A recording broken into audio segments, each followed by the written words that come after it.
What up, friends and family? This is Evan for Grips.com coming at you with another video on this beautiful Monday morning, 8:45 a.m. local time. Bet you guys didn't even believe the poker players could get up that early. Well, most of us don't. And that brings me to the point of what I wanted to discuss today, which is the importance of sleep. Sleep is often overlooked in terms of its benefits, the requirements that we have for it as human beings, and it's a very important thing to your performance, your longevity, your happiness, everything really. Um, it's easy to know that you shouldn't play when you're drunk, that you shouldn't play when you're under the influence of something else, that you shouldn't play when you're having a house party and there are like 30 people around. Yet it's hard to acknowledge when you haven't had enough sleep to warrant playing. Obviously, when you're truly exhausted, odds are you can say, okay, I'm too tired to be playing. I probably shouldn't throw up a session right now. But, when you're semi-tired, say you only got 4 hours instead of your regular 8, or in the case of some people, 12, it's easy to say, well, I could still play. I'm still awake. I can still make decisions. I can definitely play.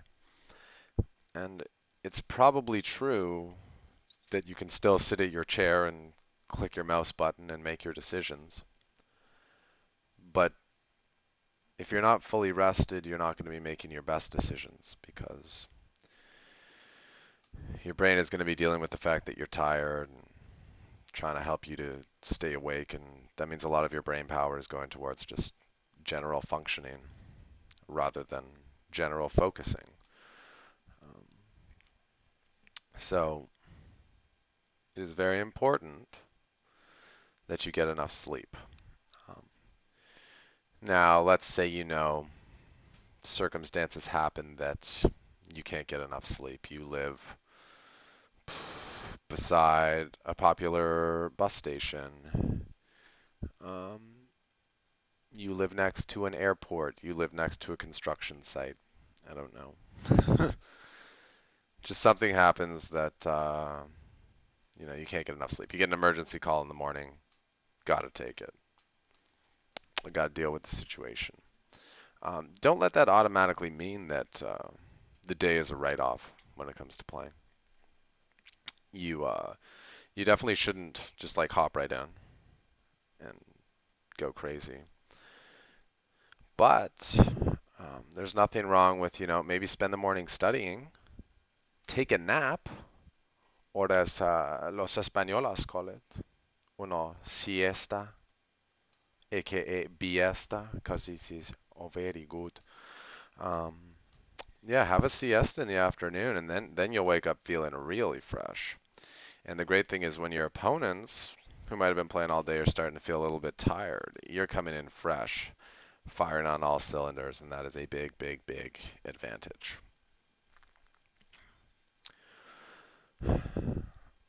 And I could imagine that the proof is in the pudding because my guess from the first 5 minutes of this video already is that I'm not quite as quick on my toes in this video and quick with my words as usual.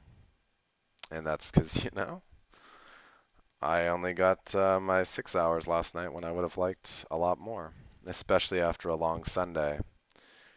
You poker players know how it is on Sunday. Yeah. So I mean, it's just a fact. It's just a reality of life, um, and it's often ignored. People don't realize just how important sleep is. They'll function on sleep deficits for days, sometimes even weeks at a time. Think about exam season. You get the job done, but then you feel really drained when it's all over. So imagine how you would feel if you actually got enough rest instead of cramming and never sleeping. But anyway, enough about that for now. Maybe it will come up later in the video. That's the reason that I decided I was going to play Zoom today. I really wanted to continue the bankroll challenge on the old partypoker.com. I did a little session there last night, won $8. Didn't mean to play without you guys, but good news is I recorded the session. So maybe I can post it up with or without audio. Haven't decided yet. But I've decided for that challenge, like since I want to try to build the roll as quickly as possible, I definitely want to play a fair number of tables. I'm thinking like 6. Man, I really need my sleep. 6, maybe even 8 tables. And I knew that in the semi-zombie-like state that I am in right now,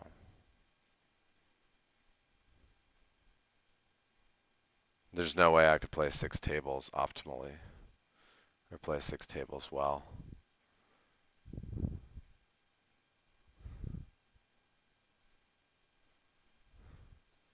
So I play Zoom because 2 tables, that's manageable. Even though the stakes are higher than I would be playing in the bankroll challenge, just the 2 tables is much easier to deal with and focus on than playing 6 tables on party would be. And it's weird. I find that people from Israel really rarely fold. I don't want to get check raised. I may have the best hand. Someone can check back. Probably call.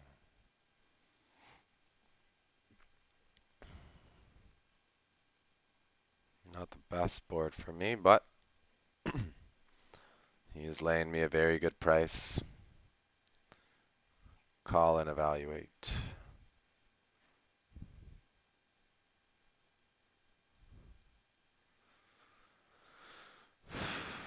Question is, if he has a hand like 8s, 9s, or 10s, can I get him to fold it by betting? Don't think he folds a queen. Definitely doesn't fold a king. I beat flush draws. It's only those hands, really. I'm just going to check. Have the best hand anyway. That's cool. I felt like more of his range either had me beat or I had beat, and he was going to fold if I bet, rather than his range being composed of many hands that I didn't have beat that would fold to my bet. Let me rephrase that. I felt there were fewer hands in his range that beat me that would fold if I bet than there were hands that I had beat anyway or wouldn't fold no matter what I did. Man, I don't know if I worded that well, but I hope that I got the point across either way, and I hope you guys understood it. Bear with me. It's an early morning.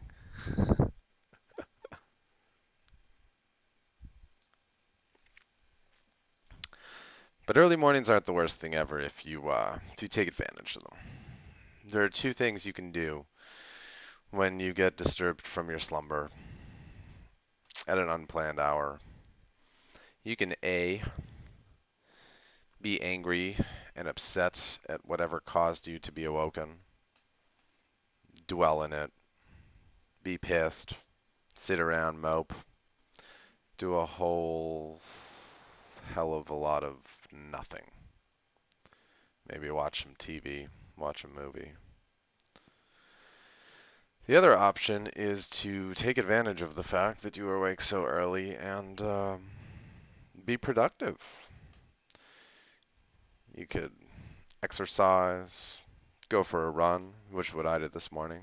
Felt fantastic. Love it. Um, you could write. You could read.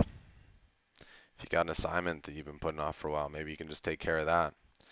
Think about how awesome it would be to like get like one, two, maybe even three tasks done before your normal wake up time, and then to look at the clock when it is finally your normal wake up time and be like, wow, if I didn't get disturbed this morning, I would still have so much more stuff to do. But now my day is completely freed up because my work is done, and a regular day hasn't even started yet. So it's really how you decide to look at it. You can look at the glass as half empty and be upset about the unfortunateness that happened. Keep in mind there are much worse things in the world than getting woken up early. Or you can look at the glass half full and take advantage of the morning.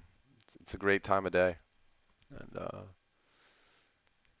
we, because of the whole circadian rhythm thing.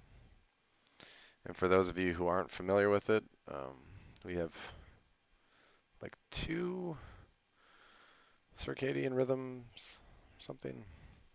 One is related to our own heartbeat and sleep cycle, and the other one is related to the rising and setting of the sun. So, in a perfect world, both of those are aligned, and we will wake up with the sun and go to bed when the sun sets, or slightly after. Now, if you're young, understand that's probably not going to be the case. But yeah, both of those rhythms regulate your energy levels. So, if you fall off your regular rhythm, you're going to feel tired. That's why it's good to go to sleep at the same time every night. And even if it's like 3 in the morning, it's better to go to bed at 3 in the morning every night than to go to bed at 3 a.m., then 9 p.m., then 1 a.m., then 10 p.m., then 3 a.m. again, then mix it up because it really just fucks with your system. But also your energy levels are based on the natural rising and setting of the sun and that rhythm. And that's why even though you can get a good night's sleep, go to bed at 5 a.m. if you're that kind of person, and wake up at 1 p.m. and get 8 hours of sleep, you can still feel tired because even though one of your rhythms is in check, the natural rhythm of your body, your internal clock, sorry, that's what I was looking for, internal clock, um, your circadian rhythm's all fucked because you're you're supposed to actually we're supposed to do the whole siesta thing. So you're supposed to feel tired in the afternoon for a brief period until you catch your second wind, and then you feel tired again in the evening. But when you're waking up, when you're supposed to be taking a nap, that's why you can feel tired even though you've had a good amount of sleep. Other reasons you can feel terrible when you wake up is because you woke up while you were in the middle of REM sleep, the deepest stage of the sleep cycle. So your body has to kind of go through 4 transition zones to get back to awake.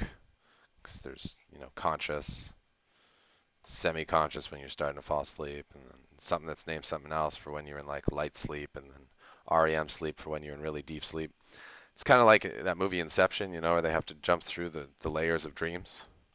That's kind of what your body, your mind is doing as you wake up from your slumber. So if you're at the stage of just like semi-consciousness, very shallow sleep, when you wake up, it's a brief transition for your body to go from asleep to awake. So you feel very sharp. It's not a lot of work. It's not a big transition to go through. But if you get woken up in the middle of like deep, deep sleep, you're just going to be all out of whack, all out of sorts. Whether or not that's something you can control and monitor, I think so, but I don't think it's easy. And me personally, I just always hope that I wake up at the right time. Usually doesn't work out though. So if you're like me, you're not alone. Don't worry about it. A lot of people experience that. But there are steps you can take to give yourself the best odds of waking up at the right time and at the right stage of sleep. and then have the most energy when you wake up and be able to have the most productive days. For some people, though, that's not a priority. Totally understand it. Um, it's all a matter of personal preference. All right, so I mean, like Brazil could be trapping me. I think in one hand he's trapping me with, and it's ace king.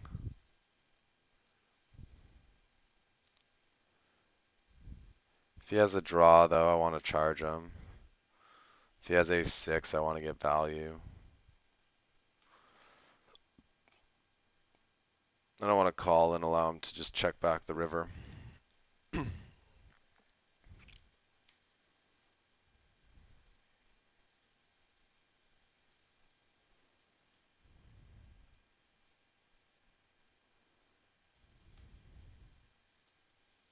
But it's not guaranteed that I have the best hand with this two pair.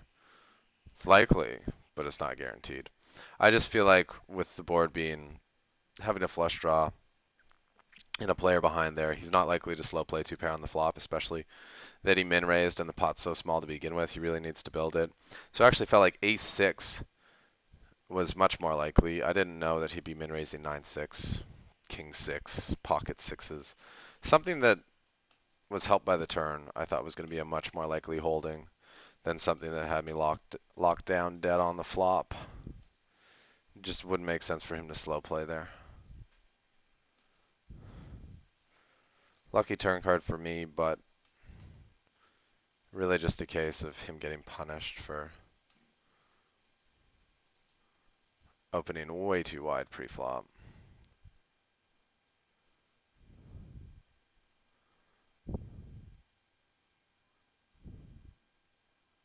Trying to think of a situation where 9-6 offsuit is a good hand to have.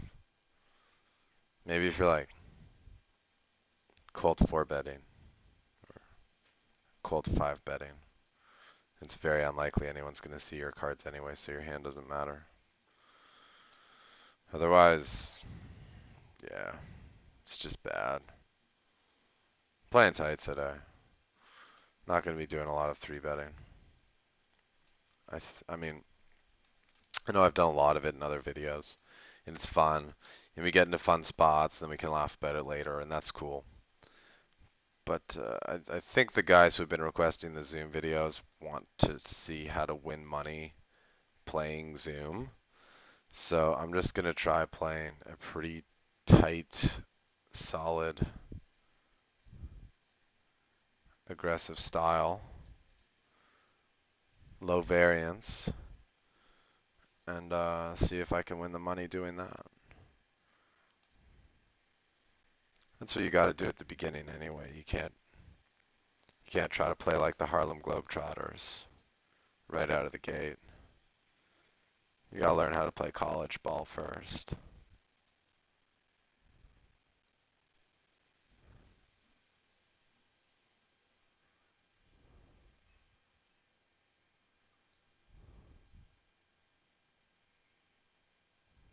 Best call.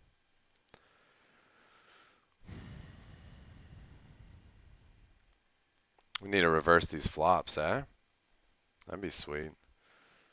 I mean,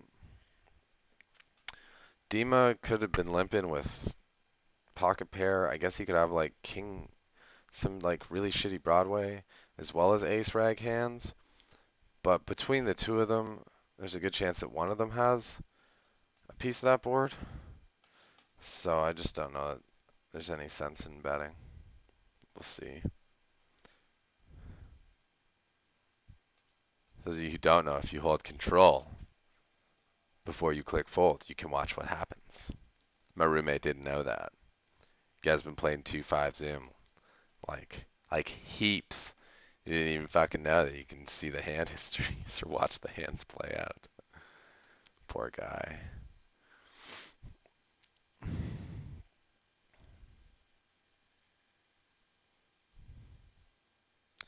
Now, if you have like a draw or something though that you decide to fold because the price is wrong, I would strongly advocate against holding control to see whether you hit or not because it doesn't matter. And if you do see that you hit or would have hit Or like you would have hit a set with a pocket pair pre that you decide to fold, you're just going to be tilted when you see that card come in, and then you're just going to play worse on the other tables. So it's not worth seeing. You should only hold down control if you want to see how an opponent is going to play out a hand, or if they did something funky and you want to see what they did that with. That's it. If you think you can get information that will be useful to you later, then it's worth staying to watch the rest of the hand. If you just want to see if you got lucky or not, that's just, I'm sorry. It's just stupid.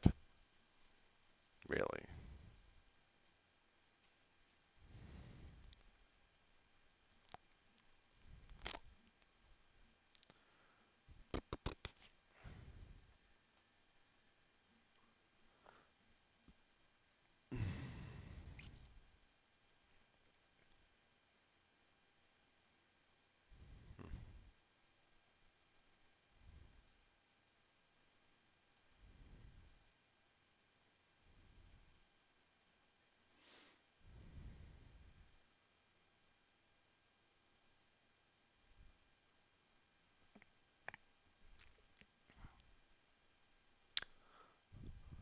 I would also like to take a vote from everyone.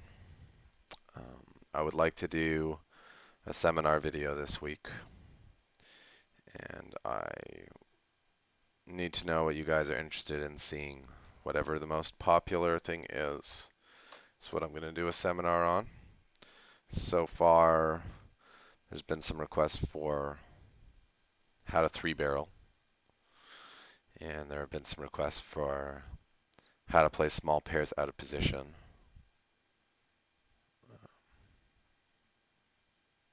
Let's pick some fancy situations, but that's okay. If that's what everyone wants, I'm fine with that. But I want everyone who watches this video and everyone who's watched any of the other videos to please post what is the topic you would most like to see in a seminar video. That means, PowerPoint slides, dissecting the math behind things, or showing some background research on topics. If you guys want to look at something holistic rather than something strategic, can definitely do that too.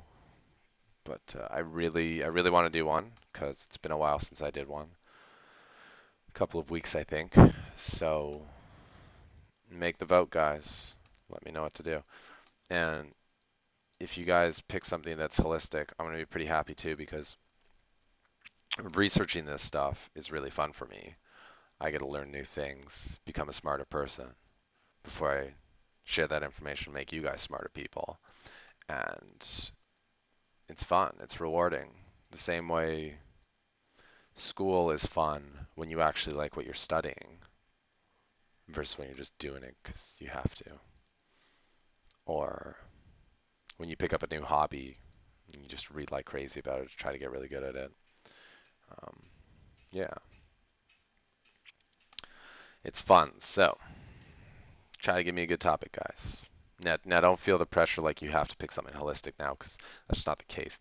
Request whatever you think would be the most beneficial to you right now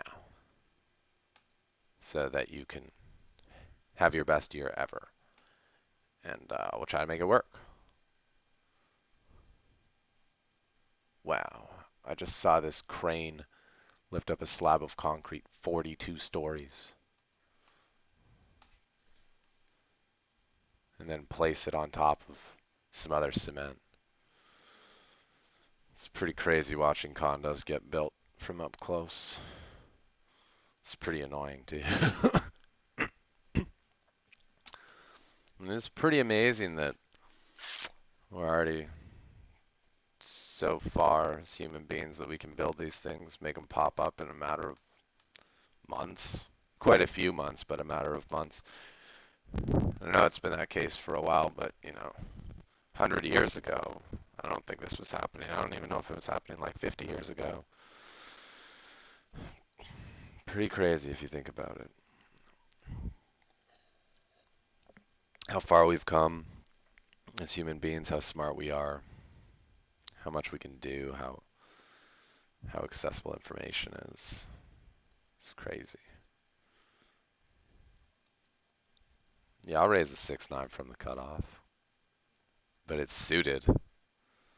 Ain't raising no offsuit.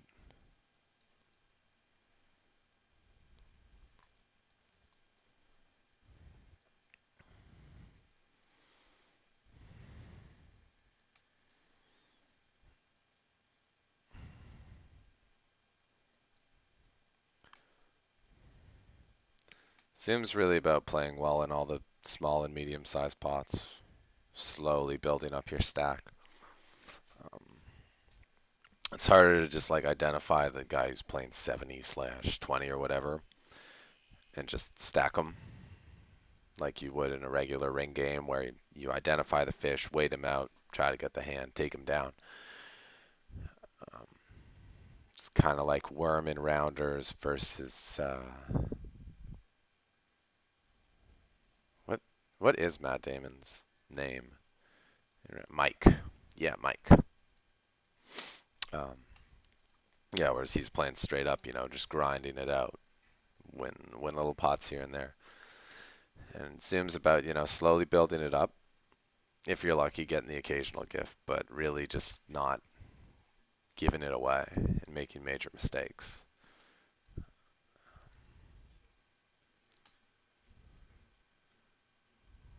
There aren't dynamics the same way that there are in a regular ring game. So you don't get into these battles with people. So it's really each hand in a vacuum. And speaking of hands in a vacuum, gonna go with this. Don't know much about this German, other than he's probably born in 1986, so he's like 26. But I mean, Jackson's cut off. I'm going all in.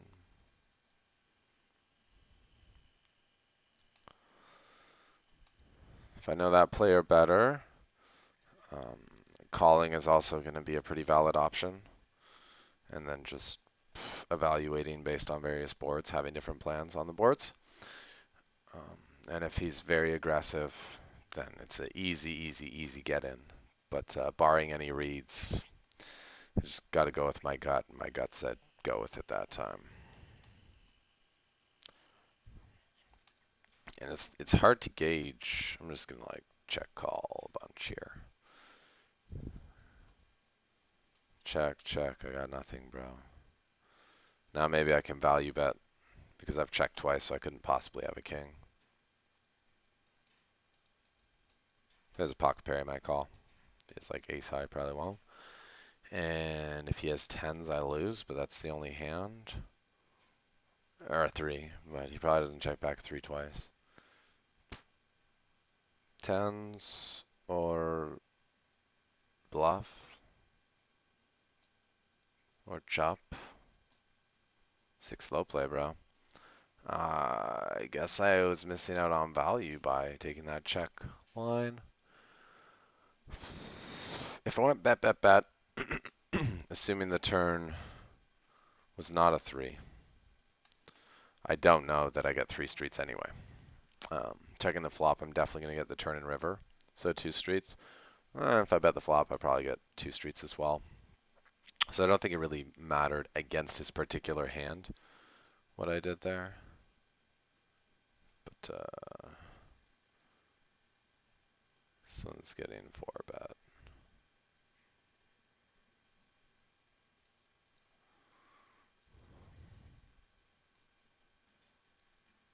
Got him. Cut off button, man. They're always full of shit. Got the block. I don't really know what I'm going to do if I get called. I know what I'm doing if I get re-raised, so at least I got half of my ass covered.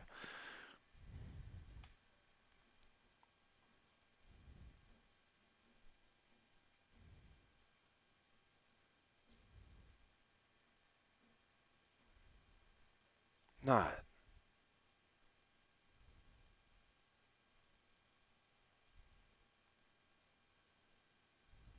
Damn, bet 5 cents too much.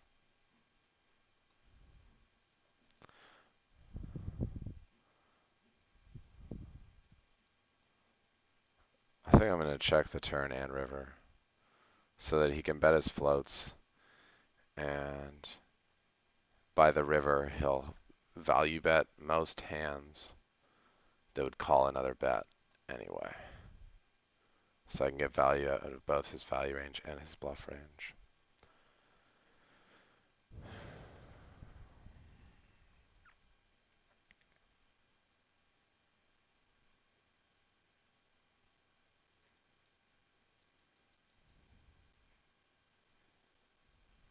Pretty safe river. Only beat if I was already beat. I lose to ace 10, 10 10, ace 5. Really, bro?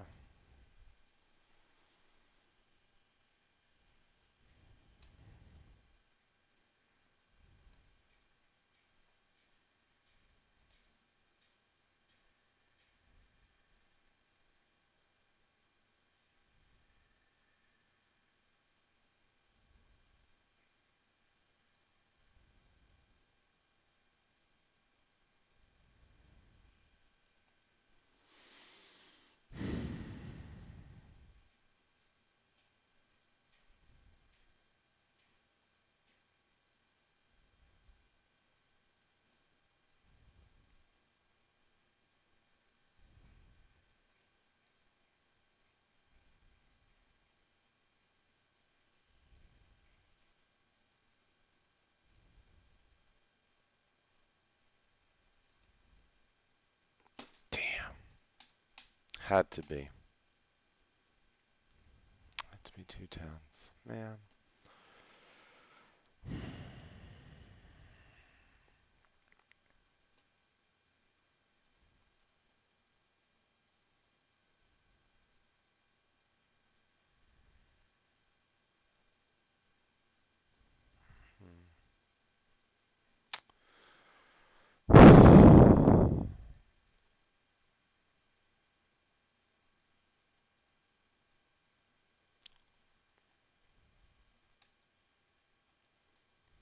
Moral of the story, even in 3-bet pots, be very careful about playing 3 streets of betting with a 1-pair hand.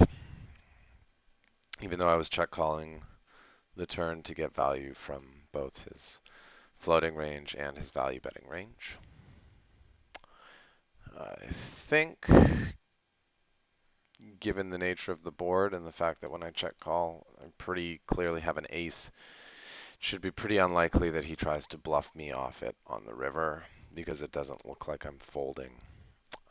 And then in terms of hands he's value betting, if he has a worse ace, he's probably only betting 1 street between the turn and river, which is kind of why I was planning to check both of them. And if he bets both streets, I guess he probably has a hand that can beat ace queen. I mean, you guys saw me. I was really on the fence there, and whatever.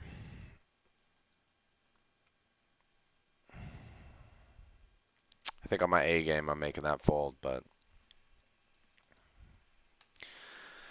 didn't get all my sleep last night. And there you go. Cost me like 50. Well, no, because I would have checked all the turn. It cost me like $40. $40 for not getting enough sleep. There, now you can put a dollar value on it. Boom. I definitely make that fold if I'm fully rested.